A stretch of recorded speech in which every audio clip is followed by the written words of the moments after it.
is released upon humanity, the partnership of the Spirit of God with Israel that made their journey to be different. Look at me. I want to be very practical and relate things to what we can identify with easily.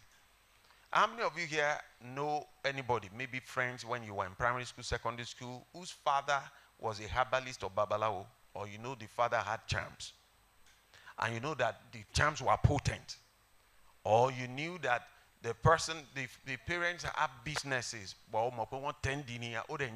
you know that they are making a lot out of it. How many of you? Okay.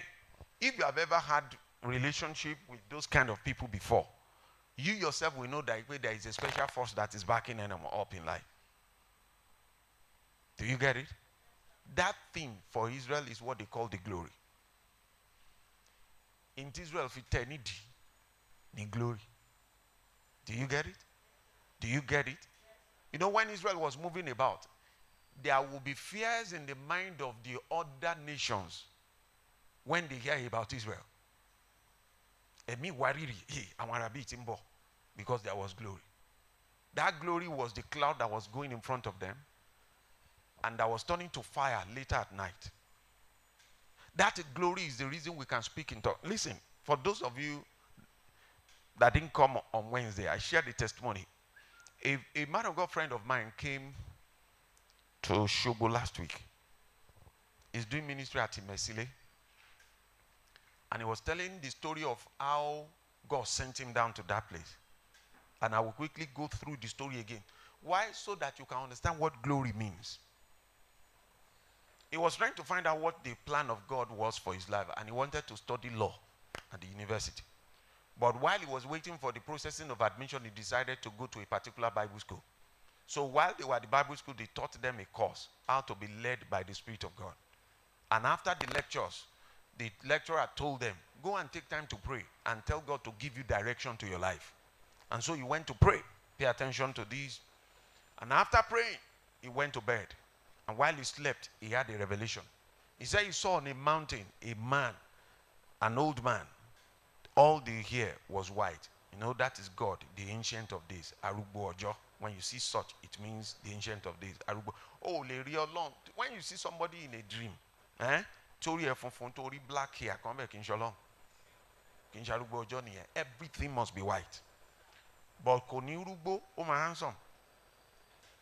Are you listening to me? Even to bate juarubo, she ma beautiful. Irun yo de nipan kokoko. If it is like that, are you listening? And he was dressed in white, and he told him to come up the mountain. Stop worrying in life, otherwise he will happen. Oh, the video long. And you don't tell him, Lord, do something. Daddy are going to bury. Shokman. Show wunyo. Oh, me wunyo. So stop worrying. Feed well, live life well, so that it will. Amen. So back to the story. The man saw that he was summoned up, and he went to that man. And the man told him, look into this valley. And said, go there and collect the key from the person. And he said he started going down the valley. Let me tell you something. Maybe one of these days I will bring that man of God. If you see him, you may not quickly believe that he's a man of God. Now, he said when he got there, what he noticed first of all was that the place was a prison yard. And he saw somebody truly holding a key. And when he looked closely, he saw that it was Satan that held the key. So I challenged him and I told him. And I said, they said I should collect the key from you. And he said, and I said to myself, show many to Misha. And he turned back upward to tell the person that sent him, he didn't see him again. In other words, then he said, I knew that I was supposed to fight. Then suddenly I discovered my wife was beside me. I held her hand and we began to pray in tongues. He said, we prayed in tongues. He said, and I came out of the dream. Now, that's the first part of the story. The second part of the story is that there is a particular church there, which you mentioned in Lano, that for the over 100 years, the church were in existence in Niluye. When they are doing masquerade, the masquerade must pass through the compound of that church. And so the church itself has agreed that when the masquerade is moving, key pastor kuro ninu church fun time here, koma di pe egun ti elegun yen ba nju aba pastor. And this is the cause. If the masquerade says eni to ba foju ri mi aku, the person will die. So the entire church structure came and said that to it is so time when they are doing a gungun, let the pastor leave the place.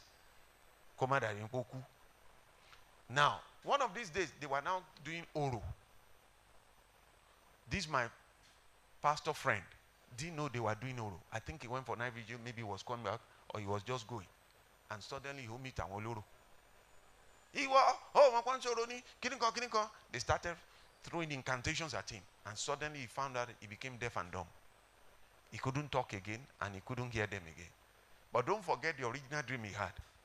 When he saw the devil, he remembered that when he began to pray in tongues, right there in the midst of I can't speak, I can't talk, you understand? I can't hear.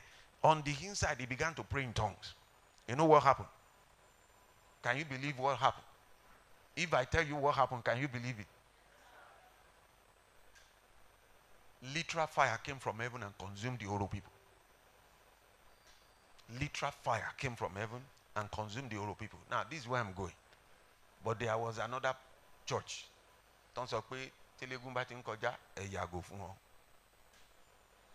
Where you're coming from. But the power of Christianity is in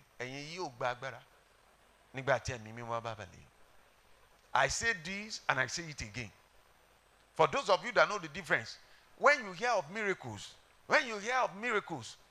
signs and wonders,